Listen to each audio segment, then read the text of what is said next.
Hello everybody and welcome to another community fortress. This is the Fortress of Entrancemachine, sent in on the Discord by JansPants. If you would like to send in a fortress for me to have a look at on this show, you can do that via my Discord server. Link is down in the description of this video. In that Discord, there's lots of things going on, including also links and information to a game jam that my team is hosting over on my team's Discord server. If you're at all interested in taking part in a game jam that is run by a group of streamers, with prizes being, we'll stream your game if it's popular and that we get enough entrants, there's a link to that down in the description as well. All that being said, though, I just want to say thank you to everybody who's thrown in submissions for this series. I kind of took a little bit of a break on it, on this series, because I've been working on a bunch of tutorials for the KitFox channel, the first of which has now gone up. You can see that. It's a brand new getting started guide for Dwarf Fortress. Think of it kind of like a remaster of some tutorials I've done in the past, because it's just kind of a polished up, nicer version of things that you've probably seen similarly in the past that I've done. So because of that, I've kind of taken a little bit of a break from this series. I haven't been uploading as many videos, but it's good because I have about a month's worth of backlog, so when I need them, they're there. And so if it takes me a little while to get to your fortress, if you've just sent in a fort and you're going, man, it's been 2 weeks, just hang in there for another couple weeks, because like this is where I want it to be, where there's a good amount of backlog and I can easily just kind of cherry pick stuff out and move my way down the list as I need it, when I need it for the channel. Because this series is kind of like filler for my channel. It's like, if I don't have something else to upload, we'll make a community for it. And that's kind of how I've been running the channel for the past 2 months, and I think that's kind of how I'm going to do it going forward.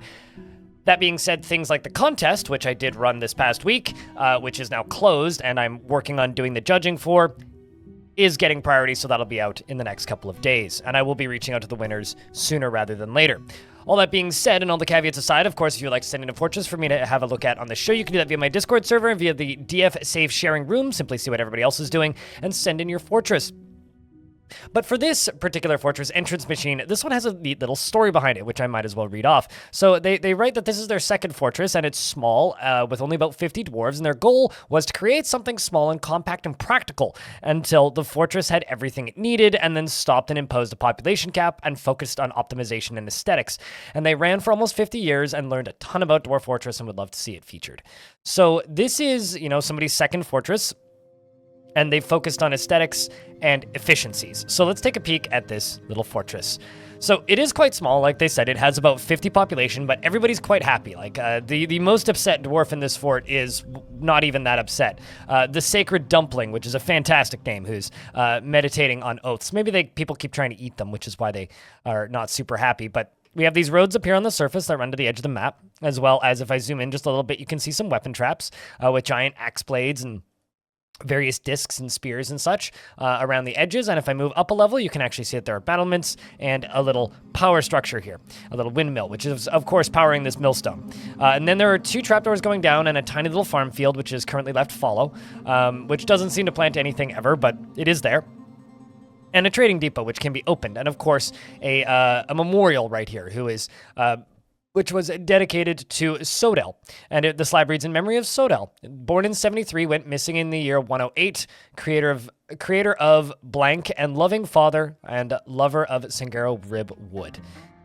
I wonder if they got crushed by this drawbridge. Anyway, let's move down a little bit. So we move down a layer, and we can see that there is a pen filled with stray water buffaloes and calves, as well as a garbage mashing zone for animals, it seems like, which is a little bit dark, and some kitchens and some farming stuff. Specifically, we have a butcher shop, a tanner shop, a fishery, and a farmer's workshop. We can now move down a little bit, and you can see that they filled in some of these walls. We can move over here, and there is a tiny little cavern tree planting zone. It's just a couple Z levels tall. It takes a couple of years for the trees to sprout sometimes and actually become trees, but generally, if you just kind of let them sit, you'll pretty consistently have trees. And then we get down into the main fort itself. So this is kind of and then one layer below is our bedroom spaces. But this is kind of the fortress itself. So let's run through and kind of see what they have set up here. And then they have their little defensive structure there. So we'll do that next. If we move down here, we can see that we do have a tiny little windmill setup that's going down to pump these pumps. You can actually remove one of these because, like if this one right here is connected to here, then this will power these two, and then this one will connect this one to here, and then you right here connects to this one, which will power this one. So you can actually remove this extra one. Just kind of a thought. It doesn't need to be done, but it will make the thing use slightly less power. That is down here in this tiny little no particular deity temple, so anybody can worship anybody in there. And then over here we have the Cyclopean Peace, which is, of course, a tiny little doctor's guild. Very smart to have a doctor's guild because then everybody kind of becomes doctors.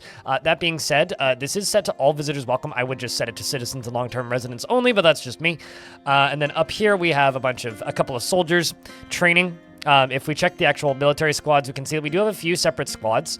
Primarily, it seems like this one is the majority of our military, and they all seem to be in pretty good spirits training.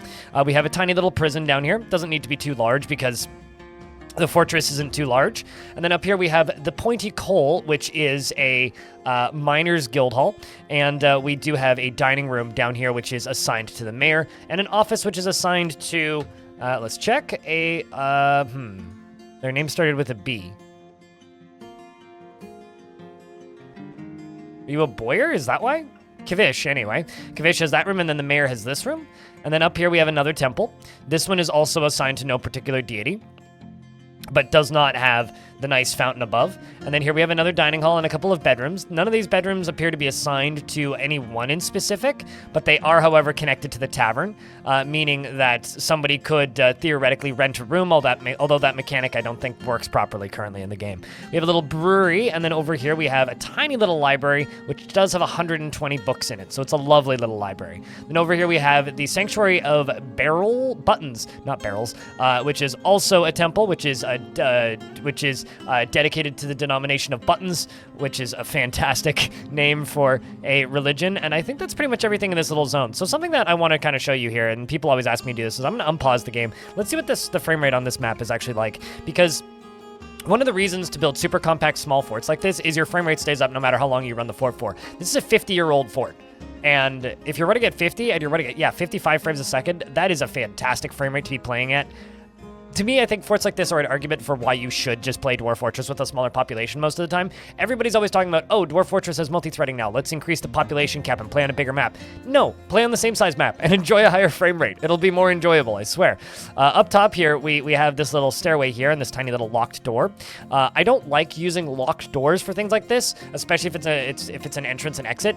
I would want to use a drawbridge because then you can, slam it shut and kill anything in the drawbridge instead of a locked door where if something is standing in there, even if it is connected to a lever, it will be propped open if there's something standing in the door.